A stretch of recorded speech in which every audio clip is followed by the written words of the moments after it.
गौतम, मैं तुमसे कुछ पूछ रही हूँ, तुम्हें ये चेक किसने दिया? वो मैंने अपने एक दोस्त से उधार लिया है। उसकी कंपनी में बहुत सारा फायदा हो गया था तो उसने मुझे उधार दे दिया।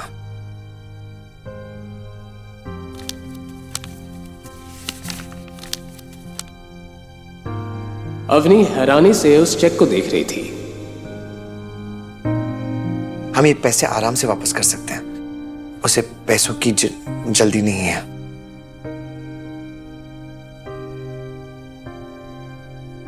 अवनी 40 मिनट बचे हैं, हमें शोरूम चलना होगा। तुम लोग हमारा वेट कर रहे होंगे। करो अपने दोस्त को फोन। दरअसल मेरा दोस्त ट्रैवल कर रहा है, उसके असिस्टेंट ने मुझे चेक दिया है।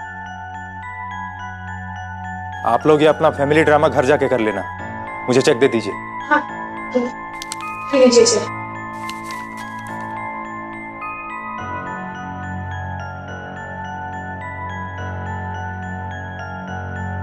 मॉम, जैसा आप कबीर के बारे में सोच रही है ना, वो वैसा नहीं है।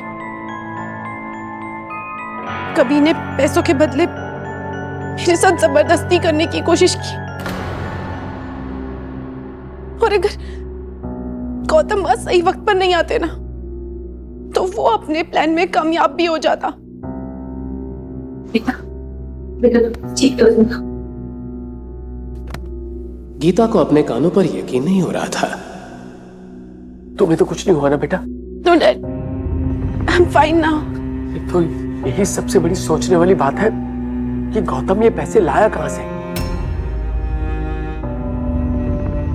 खैर, मुझे इन सबसे कोई मतलब नहीं है। जिंदगी में पहली बार इसने कोई ढंग का काम किया। अरे खाक ढंग का काम किया, पता नहीं कहां से मांग के लाया होगा। हमें सबके पैसे चुकाने होंगे ना।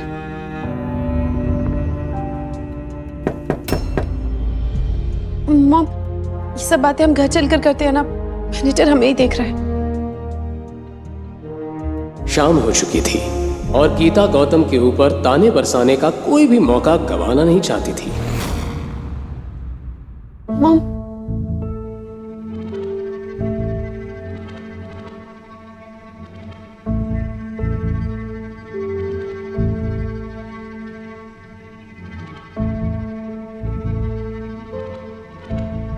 यहाँ खड़े मत रहो, मेरे लिए चाय ले आओ।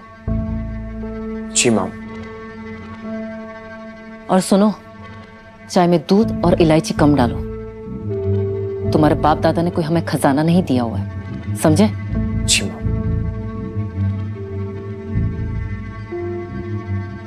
गौतम ये सुनकर मन ही मन मुस्कुराता है, क्योंकि अग्नि के दादाजी हिम्मत सिंह को अपना कारोबार शुरू करने के पैसे गौतम के दादाजी ने ही दिए थे। क्योंकि एक जमाने में हिम्मत सिंह के पूर्वज मुंशी जी की तरह रंजौर परिवार की सेवा करते थे।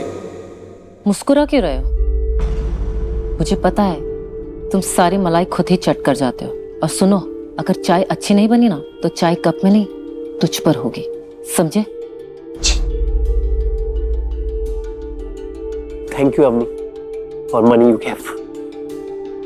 लेकिन ये पैसों का क्या करना है? ये गौतम जहां से भी लाया है वापस तो देने ही होंगे ना। अभी तो यही मानो कि गले में फंदा लटका हुआ है।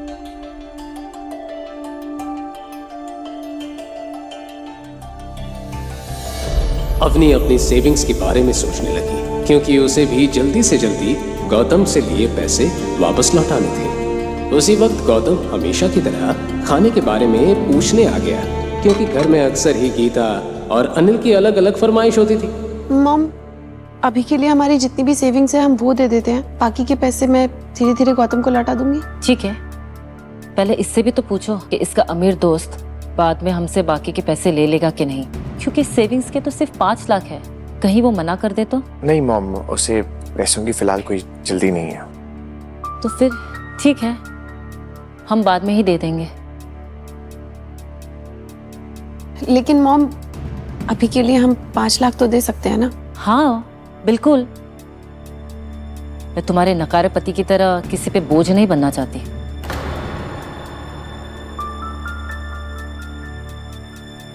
अच्छा गौतम, जब तुम पैसे रिटर्न करोगे ना अपने फ्रेंड को, तो मेरी तरफ से थैंक यू बोलना। उन्होंने हमारी बहुत बड़ी हेल्प की है।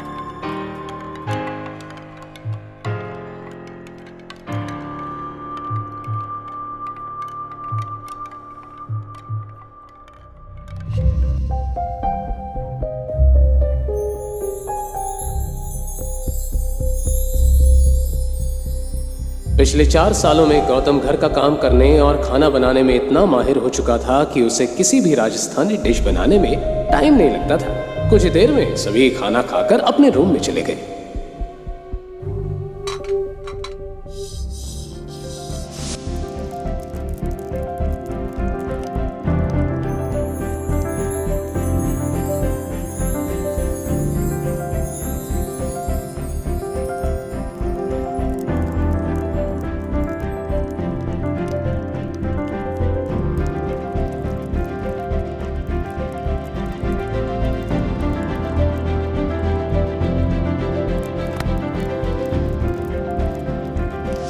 लेकिन गौतम का काम खत्म नहीं हुआ था। वो किचन में बर्तन साफ करने में लगा था। उस गौतम ने वक्त के साथ साथ हर चीज में अपने आप को ढाल लिया था। बर्तन साफ करते हुए उसके सामने अचानक ही अवनी का चेहरा आ गया। आज पहली बार उसने अवनी की आंखों में खुद के लिए इज्जत देखी थी। वो मन ही मन मुस्कुराता हुआ इस बात के बारे में सोच रहा था कि तभी उसके मोबाइल की रिंग बजने लगी।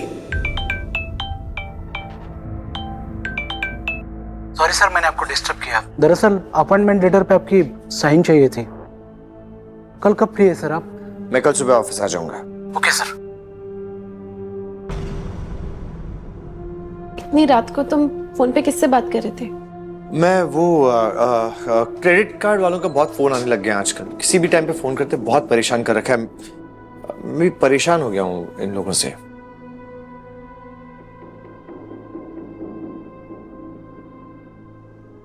अगले दिन सुबह गौतम अपने घर का काम खत्म करके चैरियट जाने के लिए निकल गया। वो अवनी से मार्केट के काम का बहाना बनाकर निकला था, इसलिए उसे जल्दी से जल्दी घर वापस पहुंचना था। Good morning sir. मैंने सारे सीनियर एग्जीक्यूटिव्स को इन्फॉर्म करके मीटिंग के लिए बुला लिया है सर। आप कब तक पहुंच रहे हैं सर? मिस्टर गुप्ता, आपने किससे पूछकर ये मीटिंग रखी है? मैं नहीं चाहता कि मेरी असलियत किसी के भी सामने आए। Please cancel the meeting. I am sorry sir. मैं मीटिंग कैंसिल कर देता हूँ। आप टेंशन मत लीजिए, आपके बारे में किसी को पता नहीं चलेगा। गुड, मैं आपको आपकी कैबिन में मिलता हूँ।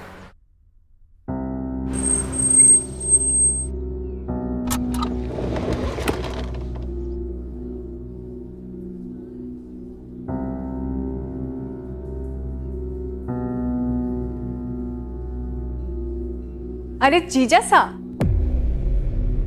आप यहाँ कहीं रास्ता तो नहीं भूल गए? क्योंकि लूजर्स के लिए इस कंपनी में कोई जगह नहीं। दरअसल उसके सामने खड़ी लड़की और कोई नहीं, अवनी की कजिन शनाया थी। शनाया बचपन से ही अवनी को पसंद नहीं करती थी। इसकी ही कई वजहें थी। अवनी का दिमाग बचपन से ही बहुत तेज था। वो दिखने में बहुत सुंदर थी। अवनी की शादी गौतम जैसे लूजर से होने के बाद शनाया सबसे ज्यादा खुश हुई थी। एक मिनट, आज शनाया की शादी शहर के सबसे अमीर आदमी रघुवीर पंडित के इकलौते बेटे सिद्धार्थ पंडित से होने वाली थी। रघुवीर पंडित भी चैरियट के साथ मिलकर काम करता था।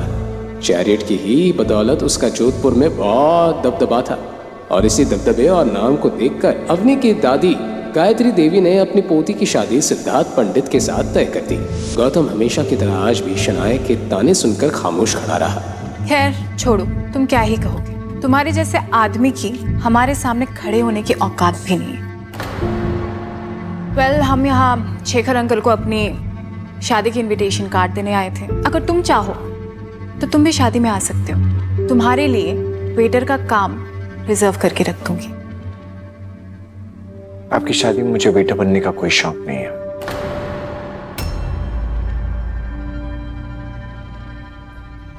गौतम के सिंपल से कपड़ों को देखकर सिद्धार्थ मन ही मन हंस रहा था, लेकिन वो इस बात से बेखबर था कि इन सिंपल कपड़ों के पीछे चैरियट का मालिक खड़ा था।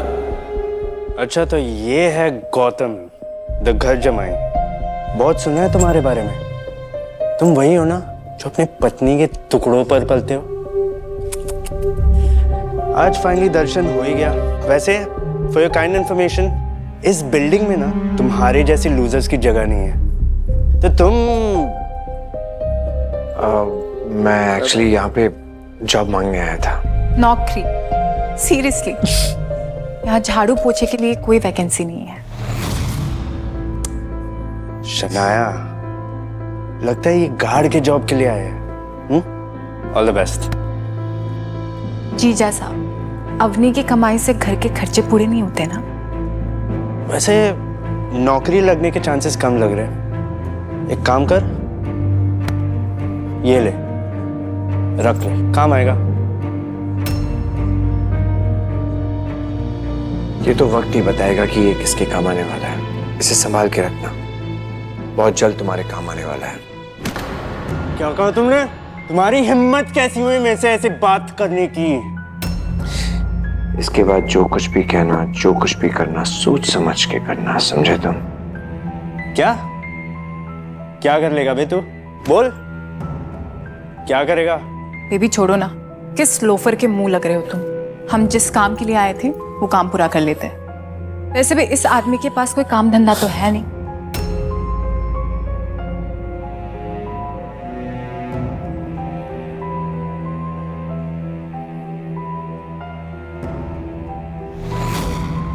वहीं शनाया और सिद्धार्थ चेयरमैन के केबिन के साइड में आकर खड़े हो गए। सिद्धार्थ के दिमाग में अभी तक गौतम की कही हुई बात चल रही थी। छोड़ो ना बेबी, तुम अभी तक उस घर जमाई के बारे में सोच रहे हो। शनाया, उस घर जमाई ने गलत आदमी से पंगा लिया। वहीं दूसरी तरफ गौतम सीधे अभिनव के केबिन में चला गया। Please come sir. Thank you so much Gupta ji. एक बात बताइए, आप ये रघुवेंद्र पंडित और उसके बेटे सिद्धार्थ पंडित को जानते हैं? हाँ सर, जानता हूँ। रघुवीर जी हमारी कंपनी के साथ बहुत सालों से काम कर रहे हैं। ठीक है, आज के बाद से रघुवेंद्र पंडित की कंपनी के साथ चैरिट ग्रुप काम नहीं करेगा। उनके साथ जो भी डील्स होने वाली है सब कैंसिल कर दी जाए और उन्हें इन्फॉर्म कर दिया जाए कि जो लोग दूसरों की इज्जत नहीं करते, हम उनके साथ काम नहीं करते। क्योंकि काम जो होता है वो औकात देखकर नहीं, हालात देखकर दिया जाता है।